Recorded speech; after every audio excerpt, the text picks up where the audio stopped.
I'm really happy today to have Robin Butterfield be our presenter. I'd like to thank also Kelsey for doing the technology for this webinar. My name is Judy Wiley. I'm the program manager for the Native American Technical Assistance Center.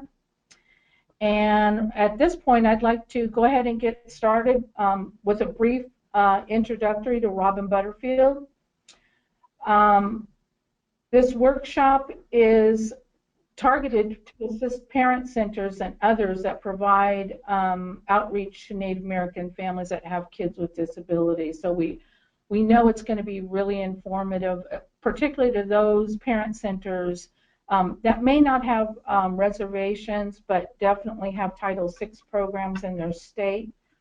So the reason we asked Robin Butterfield to present this webinar is she has served in many capacities under the Title VI programs. She was the Indian Education Director and the Civil Rights Specialist for the Oregon Department of Education. She's also been the Director of Indian Education Programs for the Salem-Keizer School District, Oregon's second largest school district in the state of Oregon. And prior to her retirement, she also worked for the National Education Association as the Senior Program Policy Analysis, Quality School Programs and Resources. She's also the past president of the National Indian Education Association, and she presently holds a board member position with the National Indian Education Association. So I'm proud and I'm honored to have Robin Butterfield present this webinar, Outreach to Native American Parents through Title VI. And again, if you have any questions, please post them in the chat room and we will get to them at the end of the webinar. Robin? Oh, thank you very much. I will add one more bit of information just about my background. I've served on the National Advisory Council for Indian Education, which by statute is the advisory body to the U.S. Department of Education about all matters relating to Indian Ed. So that means the council helps hire the director of the Office of Indian Education. We provide an annual report to Congress, and we review all the programs within the U.S. Department of Education that we feel have impacts for Native students nationwide, including Title I and Title II and, Title III language programs. So I have a variety of vantage points for looking at those resources. And if you have questions about any of that, I'm happy to answer it. So let's just get started. This PowerPoint has some primary objectives that we didn't put on a slide, but I just will mention them. We hope that you'll be able to gain some additional educational data on how our Native students are currently performing. Historically, the information has always been pretty grim, but in this slide we have some updated information on that.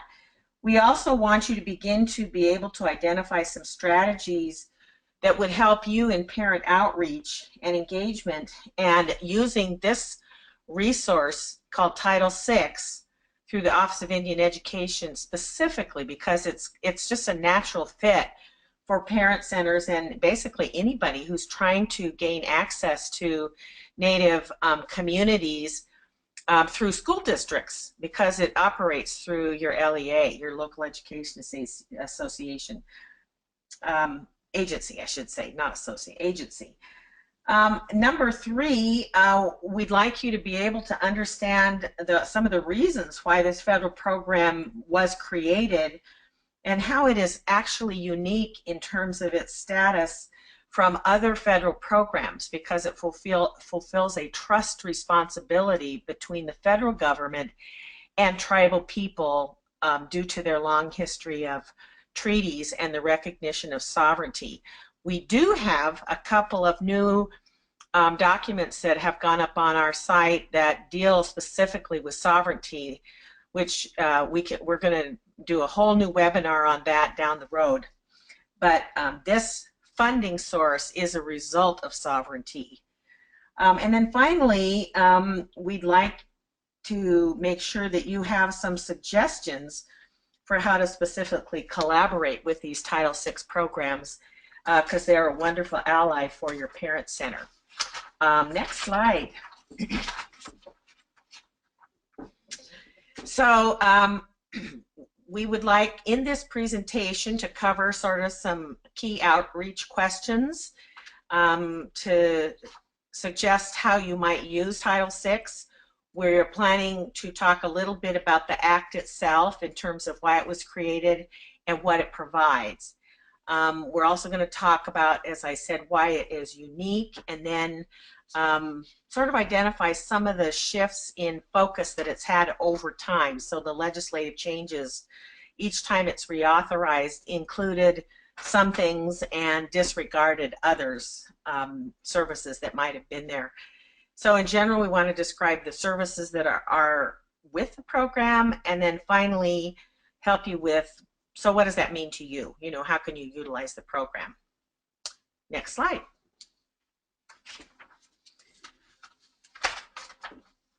Okay, we're going to experiment here with a type of an activity, and since I've never done this activity on a webinar, what I'm going to ask you to do is to use it, and we'll sort of test out the question box as well. If I were doing this with a group, see, we're also trying to model how you might use this PowerPoint in a training, and we always like something that's interactive, but this one in particular helps give you a little bit of assessment on where the group is. So I want to know where you are as attendees to this webinar. So this activity is called That's Me. And so I'm going to read some statements, and if it applies to you, I want you to just type in TM in the question box as a response. If it doesn't apply to you, you don't need to do anything. So we're just going to see how this goes because we've never done this before. So let's do a practice round. If I read this statement, I love chocolate. If that applies to you, then type in TM. Okay. Cool. Okay, so we've gotten several responses. So I'm assuming that you're in touch with what we're trying to do. Okay, so the next one is, I have more than 10 years of experience as a special educator.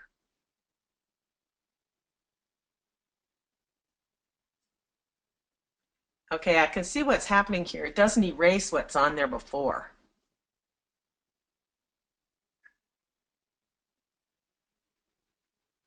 So, okay, next question is, I have worked with Native special education students specifically. Okay, next one. Our center has a number of tribes in our region.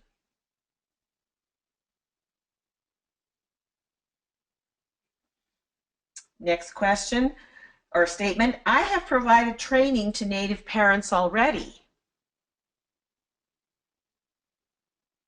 So you can see as people respond, if you think about this, if you're in a room, then you can create your That's Me statements yourself, but these are ones that we thought were particularly pertinent to this presentation.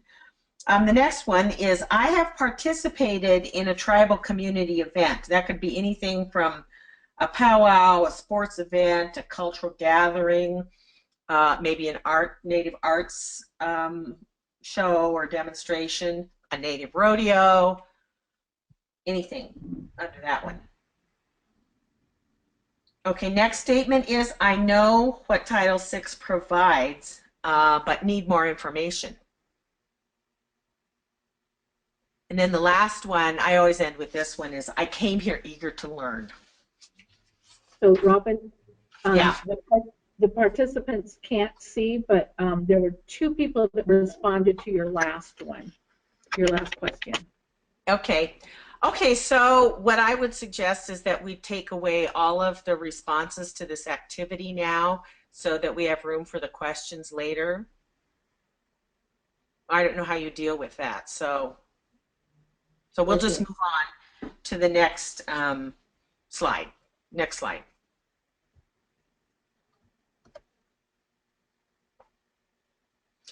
Okay, so whenever I do an activity, I think it's really important to debrief it. And so one of the purposes of this slide is it's really easy to debrief any activity by just asking these three questions. And the first one is what, which means what did we just do? The second one is so what?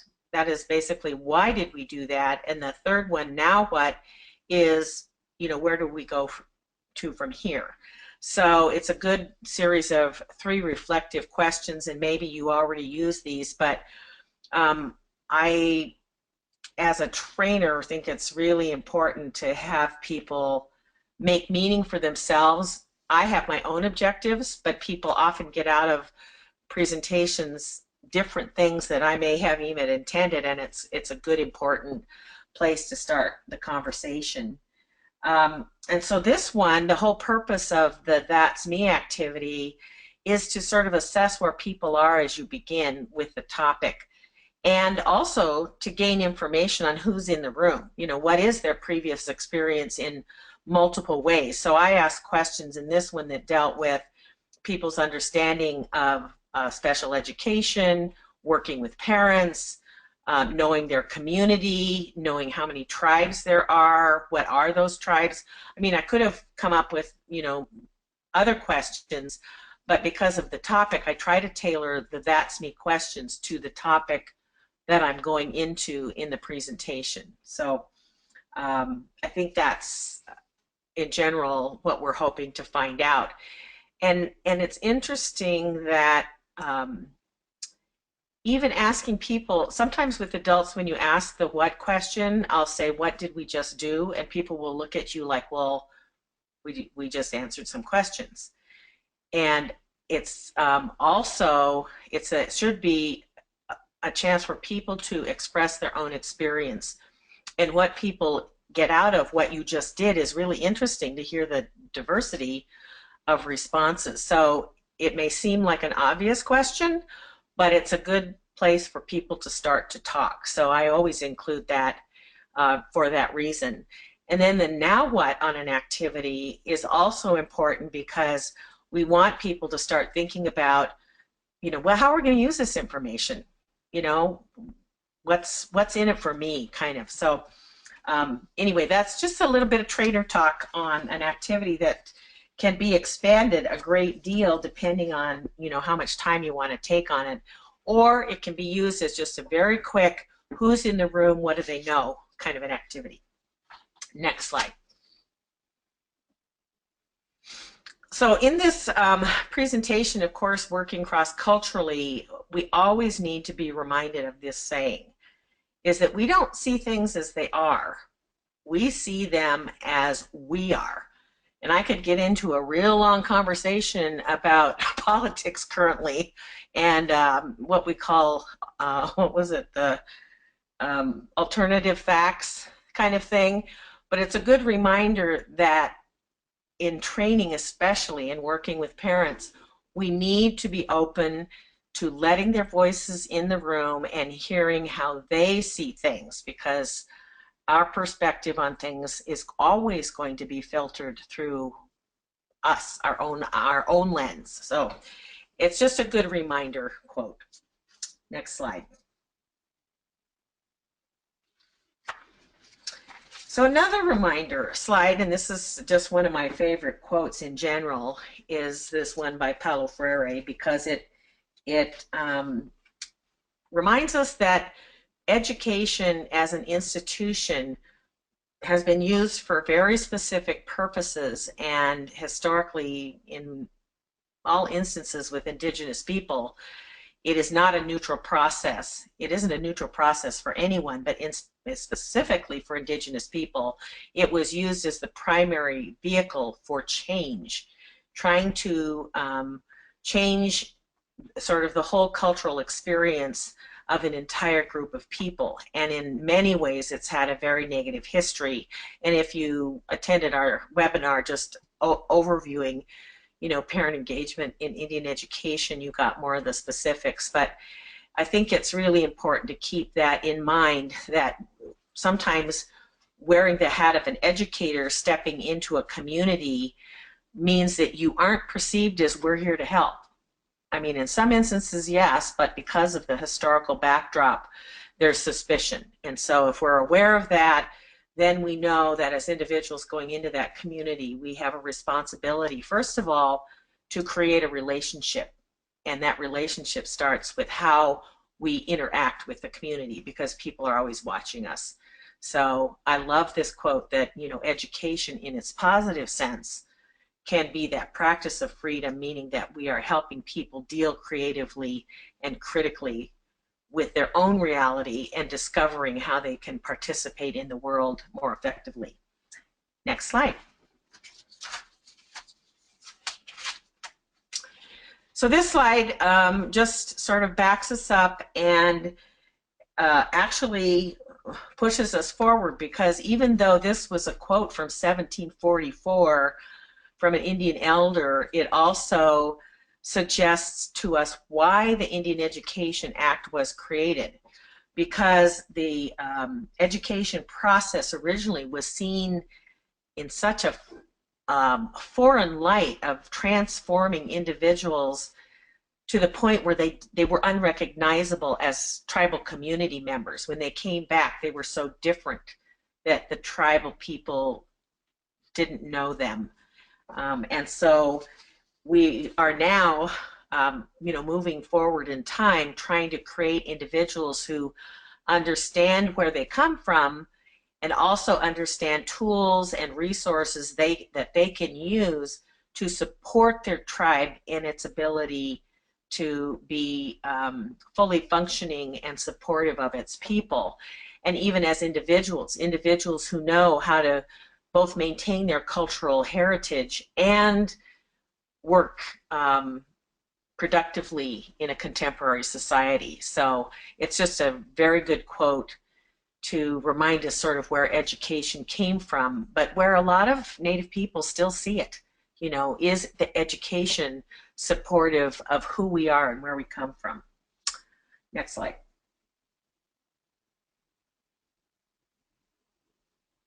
So we really thought this presentation would be very helpful, because we tend to always talk about tribes, which is at the heart of Indian country in terms of how treaties were authorized and sovereignty was recognized on the part of the federal government, because as tribes we know that we have the inherent right to determine our own affairs, which is what sovereignty means. But oftentimes don't get the benefit of that understanding. So Title VI is a program that was created to move beyond reservation boundaries and to deal specifically with the needs of Native children in public schools, because we know that 93% of them attend public education. They're not in the Bureau of Indian Affairs schools. That's only a small portion of Native children. So that institution was created to fulfill the trust responsibility for education for Native children, but the resources of public education are also part of that trust responsibility. And so the Indian Education Program is one that operates outside of the BIA. And so one of the greatest resources for outreach to Indian communities is then this Title VI, currently Title VI because it's changed over time, organization that can help connect with Indian communities, even though they're spread over kind of broader geographical areas, such as, you know, big urban school districts. So some of the questions that I'm sure you may have are, how do we, you know, publicize events for our Native community? If you're trying to do outreach, you know, who do you go to get the word out? Other questions are, you know, who in our Indian community, you know, who in this community knows the Indian community? And in the public school systems that have Title VI programs, they know the community probably better than anybody, because they have requirements within their grants that ask them to reach out to Indian parents and to get their input on the services that they provide.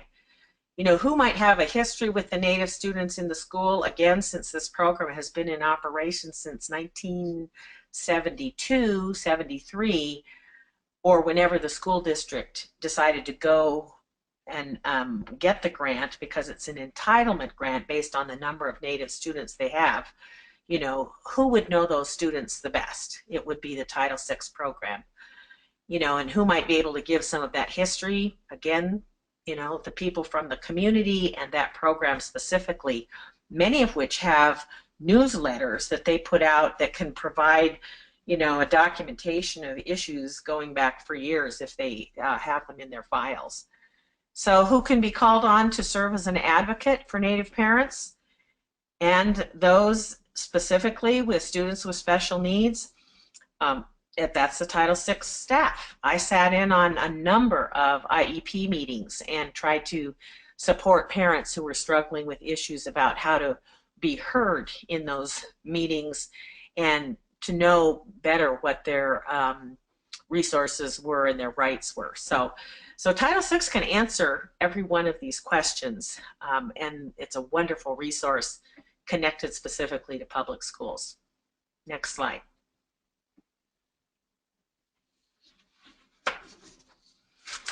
So just in general, this program through the federal government was created because of these, because of the data on these Native children.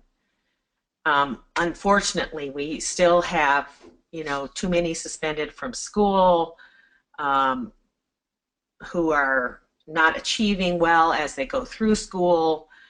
And so we have, the data that you're seeing here.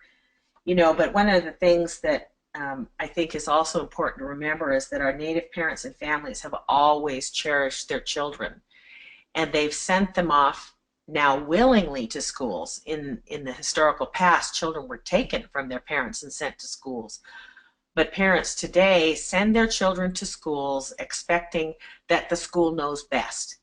And since historically they were removed from that educational process, they still don't understand that they can still have a role working probably better with their school districts, their teachers. So there's a lot of building bridges that can still happen. So I think that because there are many strengths from historical traditional Native communities that can be incorporated in schools, the Title VI programs were created to try and capture that on behalf of those children.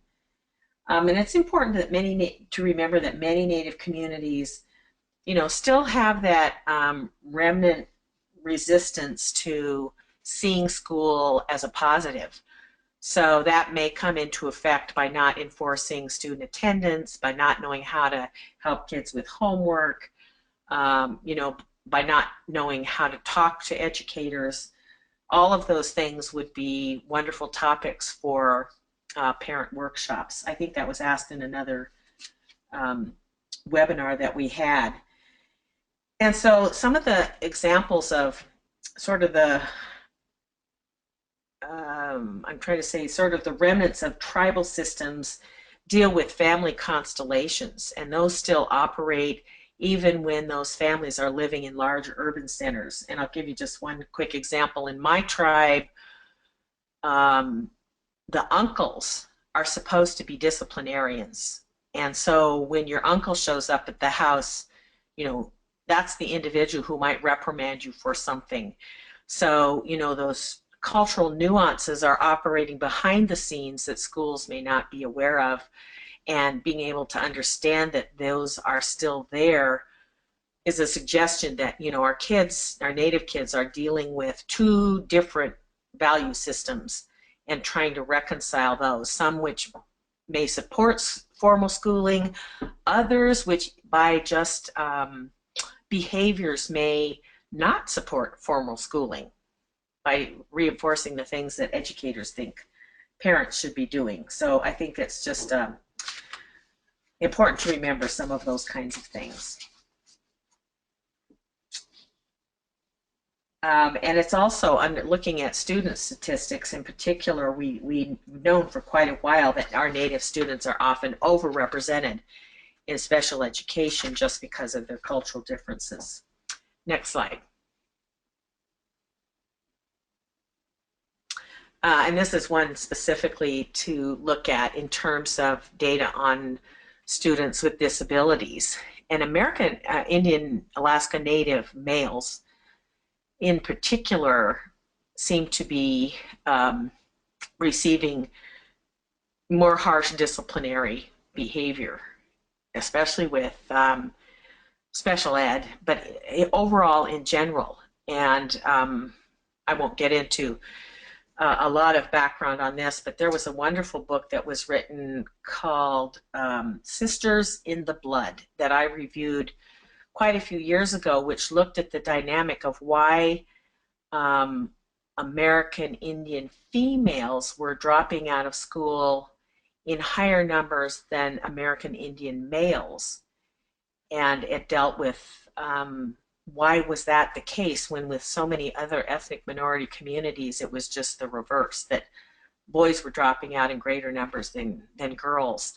And it really took a close look at how Native women were being called on to take care of family members who were taking care of new families, that were given a lot of responsibilities for holding the family and the community together.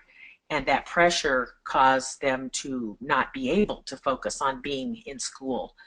But anyway, I think data is really important to have conversations about. But obviously, in general, the statistics haven't changed a whole lot for American Indian students in public education. Next slide. So this slide gets into why then, given the data that we've seen about Indian students, was there a need to create a separate funding stream for Native students specifically? And you know, a lot of programs, we can't talk about funding race-based programs, but we look at things like poverty, language differences, and this program specifically is the result of recognizing, first of all, the trust responsibility that the federal government entered into via treaties with tribes, but also recognizing the unique and continuing relationship that the federal government has because of those treaties. And so one of the responses to that trust responsibility is for education specifically. Next slide. So these are direct quotes, you know, from the law that says why the federal government will continue to work with local education agencies, tribes, organizations, and post-secondary institutions through what is now Title VI, and dealt with also programs that help prepare kids for college. So these are supposed to be programs that are of the highest quality and that address this wording is unique educational and culturally related academic needs. And that language has followed the Indian Education Act through all of its authorizations. And there's been a lot of debate on what does that really mean. What is a unique educational and culturally related need? Next slide. So there have been other federal funds that have been targeted toward Indian communities, and we just listed them here. And the reason the Indian Education Act was created was because the Johnson-O'Malley Act, which is listed first, was targeting students who lived on or near reservations. And what this Indian Education Act created in 1972 was focusing on was all those other students whose needs were left unmet and who still had the promise of the federal government to provide education to those students. So in 1972, this act was created to specifically address that unmet need for that 93% of Indian students that didn't have even access to Johnson O'Malley resources, which, by the way, didn't, how can I say this, did not focus specifically on school practice. It usually were funds for things like band uniforms, supplemental needs of students that they did have some counseling resources, but these were not actual staff in schools. They often were ancillary, I guess would be a good word, to kind of the public school infrastructure. So the Indian Education Act tried to move things to be more integrated into the school day and school services. And then the Native American Languages Act was provided as a medium of instruction. How can Native languages be strengthened to encourage and support, the survival, educational opportunity, and increase student access and performance, through the native languages, and to try and keep those from dying out. So that was the purpose of those 3 acts. Next slide. So some of the things that make this legislation unique is, number one, it focuses on integrating culture into the formal process of schools. So how that happened initially, we'll see, has transitioned over time. And some of the programs early on, because they were trying to focus on culture, were seen as trivializing culture because they got into, some people called it sort of arts and crafts activities. And so there wasn't an obvious tie on the part of some between what things were cultural and what supported, the academic learning of schools. And so over time that has evolved, but it's unique in that it really asks schools to pay attention to how culture can be related to academic needs. Number 2, it's comprehensive, and in that it covers from birth to higher ed components. So programs could be created for even at some points, the legislation included adult ed, for example, and some teacher training programs at the higher ed level. So some of the components of the federal funds could be used for quite a variety of activities. I know the Portland Public Schools, for example, created a Montessori Indian program that is connected to their public school system. So there have been some real opportunities for innovative, culturally integrated types of services. Next slide. Another way that the legislation is unique is that it helped focus national attention on the educational needs of American Indian and Alaska Native students, and supported the longtime unmet special trust responsibility for the education of Native people because of treaties. And then fourth, it provided that unmet need that wasn't being provided before. Next slide.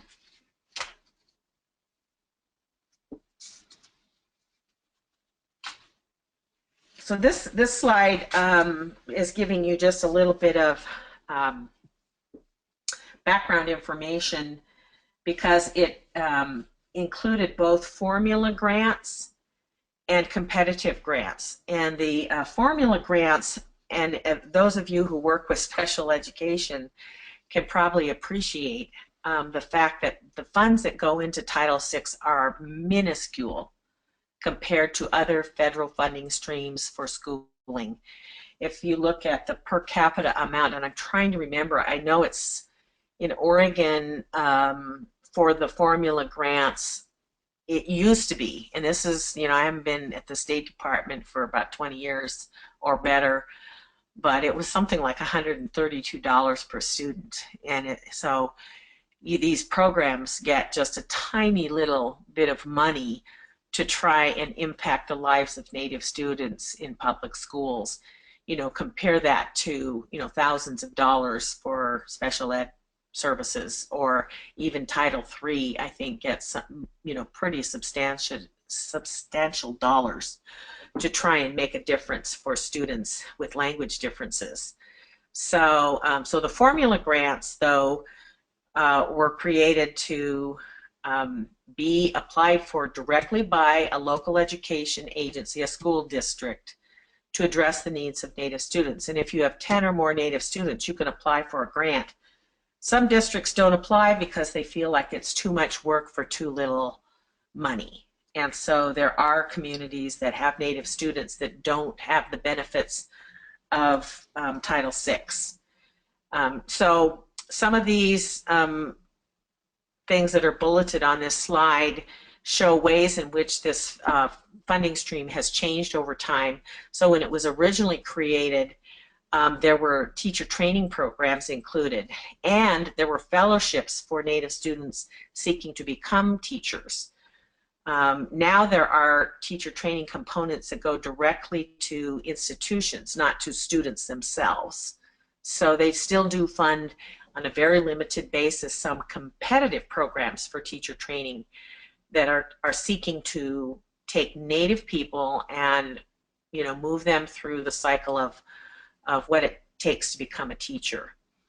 Originally, the second bullet shows us that you know, the title programs were not even allowed to apply if they were, I mean, if they were BIA schools, because the funds were supposed to address unmet needs in public schools. And in 1998, they added another component that included gifted and talented services for Native students. The change in 1994, when the Indian Education Act was titled Title IX, they had to meet the high academic standards, and so that was kind of based on some of the criticisms that I mentioned earlier, that the programs were perceived as not supporting, you know, like academic learning, math, science, reading, etc., when in reality lots of those cultural activities could be supportive of those academic areas, but I don't think people understood how to blend the two in the beginning. Some people didn't. So next slide.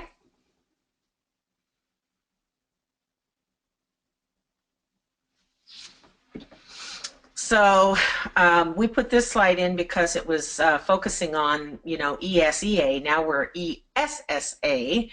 And so the whole focus on challenging content standards was actually a mechanism under ESEA, under the No Child Left Behind, that basically corrupted the intent of a lot of Indian education programs because it made those Indian ed services conform to the point that they almost looked like Title I. They insisted that they had to have academic tutoring in reading and math. And if the staff weren't creative enough to, you know, find cultural activities that supported reading and math, they became straight tutoring programs.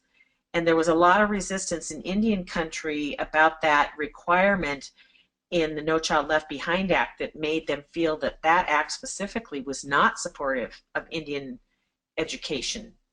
And so I think the shift has been under ESSA through a lot of advocacy of organizations like the National Indian Education Association and the Tribal Education Contractors National Assembly, TEDNA, that there needs to be much higher collaboration between tribes and school districts and more emphasis on tribal cultural integration into public academic areas. So those kinds of things just show how over time this legislation has continued to evolve based on the needs of Indian country. Next slide. So in general, these Title VI programs now can do any number of these types of activities, and there may be others that I didn't think to list. But for example, Judy mentioned that I ran a program back then. I think it was Title V, and it was in Salem. And in Salem, we had 5 high schools. They currently, I think, have 6 now. About 12 middle schools and about 43 elementary schools. And we had Native students in many of those buildings. So one of our challenges, and with a lot of public districts, is the logistics. You know, how do you create a sense of community when you've got students spread over these wide geographic areas just within a single school system? And so we sort of select from this menu of possible services. And I think now when the programs do their application process, they actually have a menu and they check off, you know, which ones of these kinds of things that they will be attending to.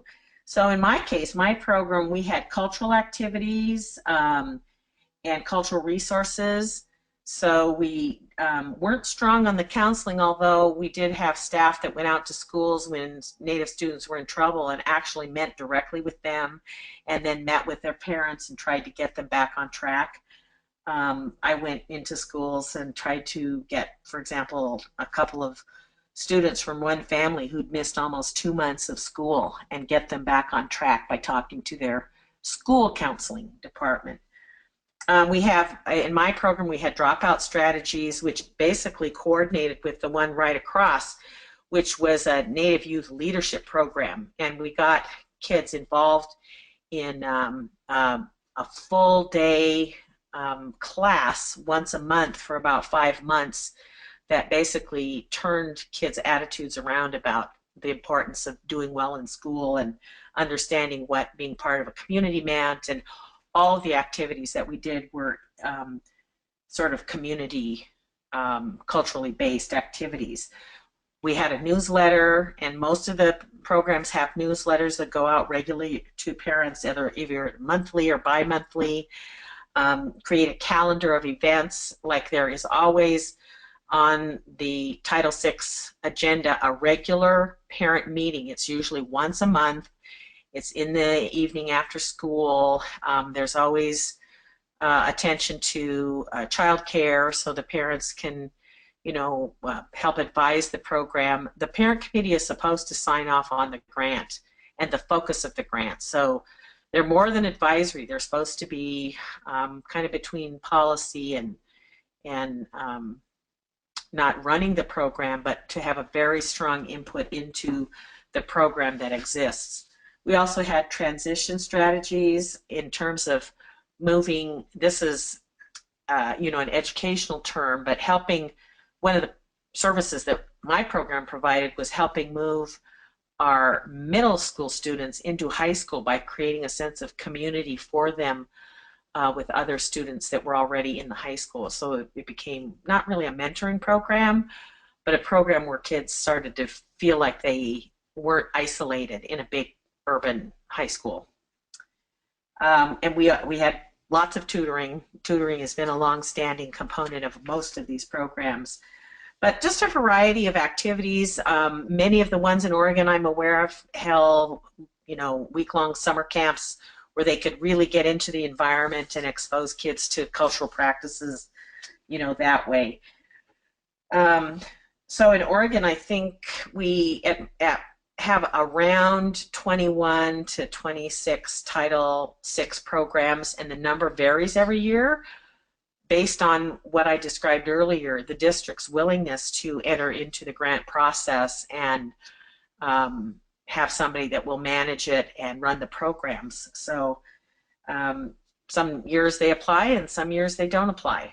But if they apply, then those services are available. Other school districts have entered into consortiums with other school districts that have fewer students. So if because the dollars are small, as I mentioned, they may need to have additional staff to run the programs. And if they coordinate with another district, you know, that management role can be sort of shared, a shared responsibility between districts. Okay, I think next slide. So based on, all of these understandings of kind of what this program does and why it was created, I think you can see pretty readily why it's such a valuable resource for outreach to Native parents, because you can tap into it via the regular meetings, you can get information added to newsletters. Since these programs are in schools all the time, you could have them carry flyers or posters, about announced trainings that, your center may want to do.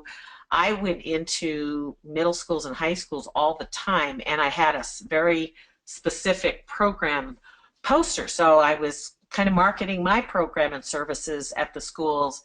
So at the same time, if you build a relationship with these Title VI programs, they can help market your programs as well. And they will also help provide announcements for, specific trainings you may want to do. And the other thing is that the Title VI directors, or our Indian Education Program directors, tend to work together across the state. And so some of the networks in Oregon were the Oregon Indian Education Association, and it was composed primarily of directors of Indian education programs within the districts. I know up in Washington State, when I was up there, they actually had a consortium of 40 Title VI directors who met monthly and put on their own conference. So they are real good at networking across programs, not just within their programs. So they become a wonderful outreach mechanism, to spread the word, from district to district as well as within a district. And then I think, Title VI staff may benefit themselves. Just the staff of the programs can benefit as attendees for the services that, our special ed centers have to offer. Because, as I said, they do so much support of parents, even with IEP meetings. I'm sure they would be very good and receptive attendees for parent center training. Next slide. Questions, concerns, and comments? That's sort of the end of my formal presentation. So let us know what else we can answer.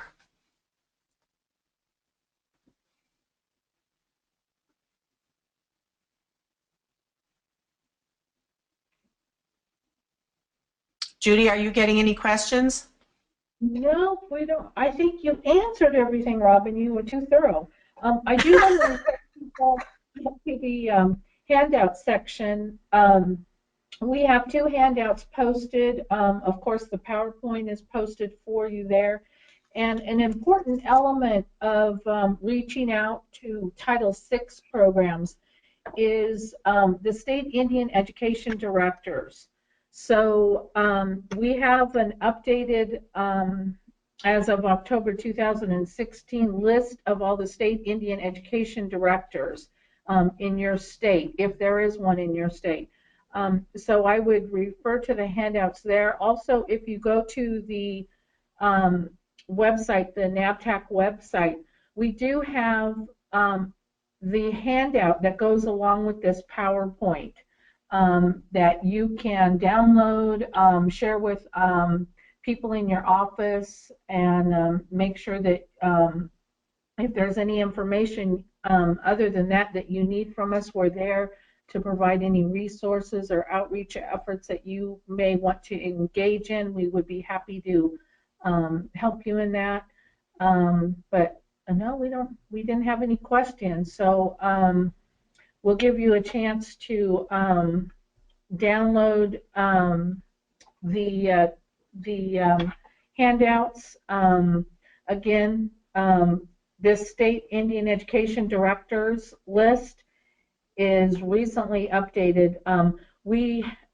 There was originally one on the U.S. Department of Education that was very dated. I don't remember how old it was, but Robin, you were listed as the Indian Education Director for Washington still, so that's kind of old. Yes. So we took the initiative to contract with somebody to update that list for us. So it's all very much updated and recent. We've checked and double checked them to make sure that they are updated numbers and addresses. So we want you to be able to have access to that. Also, we posted in the chat room the resource, the direct link to the resource. Oh, there was a, oh, this is a good question, Robin. Yeah. Um, The one about threats to Indian education in the new administration? yes. Well, it's a little early. I am encouraged by the lack of confirmation by Betsy DeVos, but one of the last things that we did as a NACI, the current approved Obama administration NACI board, was to recommend candidates for filling the Office of Indian Education national position. The director's position was open, and we did submit those names to the previous administration in December and have been waiting. You know, they may have put a freeze on filling that position, but without somebody actually on site at the Department of Ed to, you know, advocate for Native students, they may put somebody acting in there that's of the current staff, but we don't know. We don't know what will happen. There was also a position created by President Obama through his executive order on Indian education. We've all seen what Trump is doing with executive orders. Anything that's Obama's, he's trying to reverse it or do away with it. So that position is in jeopardy as well. And that position was created to advise the Secretary of Education on Indian Ed matters. So that position is really up in the air. So it's a little early to tell, but just given you know, everybody else's fears about who was appointed, just talking to staff at the Department of Ed, they don't even know if their programs, you know, they're funded and are created by statute, but there's a lot of worry about, you know, going forward, how much support they'll get from the department. So a lot of unanswered questions. But Indian Ed programs, because there's a federal trust responsibility, we also are looking to, you know, Supreme Court appointments to make sure that, you know, tribal sovereignty is supported going forward, because that could impact all of services to Indian country. Very good question. Yeah, this is very, you know, I don't know if people know, but all Indian education programs, unlike state-funded programs, are federally funded. So there's another question by Teresa that says, are there any brochures that explain statewide services that could be sent to me? The best place I would go is to your State Department of Education and ask them if they have an Office of Indian Education. And we gave you, as Judy said, the list. So you could actually call the offices if there's one listed in your state directly using that, or contact them directly. And they can tell you whether they have brochures of services or what they offer.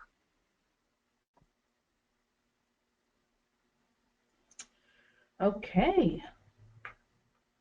I think we answered everybody's questions. So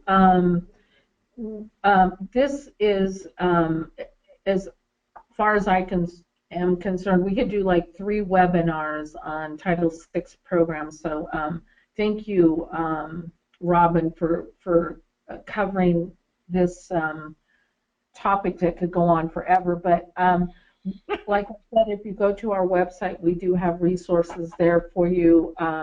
We thank you for your time. We thank you for attending this webinar. Like Robin said, we will be doing a webinar in the future about sovereignty and why is it important for parent centers to understand sovereignty. So we hope that you will also sign up for that webinar. But thank you, Robin, so much for this great training. and we will announce when it is posted to our website, so you can review it. Judy, you could also quickly mention we have resources on bullying and cyberbullying that just came out too. Yeah, we go to our website. We've been posting tons of resources up there.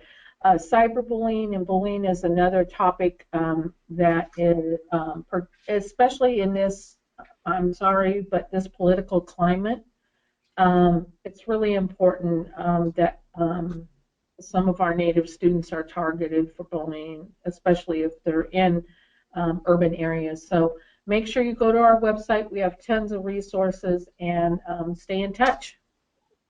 Thank you. Thank you. Miigwech, Pinagigi.